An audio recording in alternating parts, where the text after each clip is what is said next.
matinée d'échange, le prochain sommet de la CEDEAO à Accra, les conclusions de la dernière réunion du Conseil de sécurité sur le Mali, justement avec le renouvellement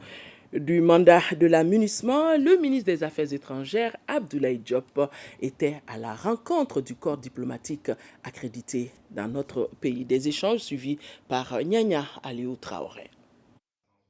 Le chef de la diplomatie malienne face aux ambassadeurs accrédités au Mali. La démarche est salvatrice car elle se veut un espace d'échange entre le gouvernement et les diplomates pour améliorer davantage la conduite des relations de coopération. 2 heures d'horloge pour aborder 3 grandes questions, à savoir le mandat de la MINUSMA, le respect des droits de l'homme et enfin la tenue du sommet d'Accra pour le 3 juillet prochain où le Mali va figurer en bonne place dans les discussions.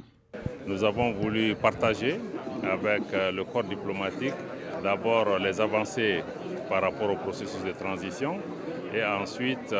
les négociations pour le renouvellement du mandat de la MINUSMA par rapport aux avancées sur la transition qui ont été marquées ces derniers temps par un certain nombre d'actes qui ont été posés par la transition malienne, la fixation de la durée de la transition, la mise en place d'une commission chargée de l'écriture d'une nouvelle constitution, mais aussi l'adoption par le CNT et la promulgation par le président de la transition de la loi électorale, y compris l'innovation qui concerne la mise en place de l'agence indépendante de gestion des élections et aussi les discussions en cours avec la CEDEAO par rapport à la mise en place d'un mécanisme commun de suivi, évaluation du chronogramme et aussi ce chronogramme qui sera diffusé bientôt après consultation des forces politiques et sociales maliennes. Ces actes forts qui ont été posés par le Mali et qui vont dans le sens de la concrétisation de notre engagement pour un retour à l'ordre constitutionnel, que ces avancées puissent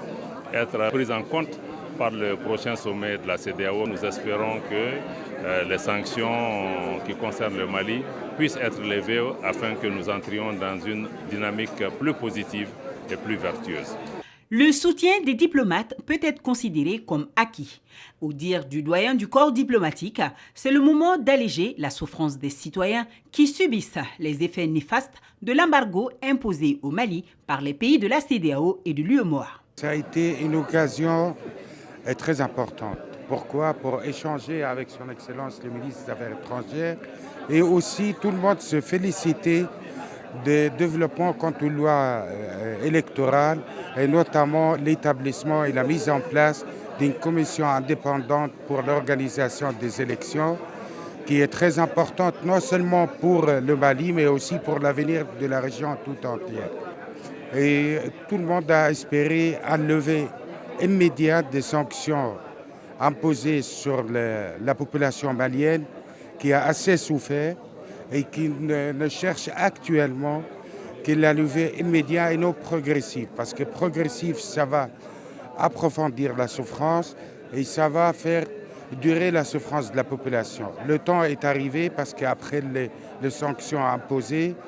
il y a bien sûr des effets négatifs qui vont rester et que l'État et le gouvernement malien a besoin de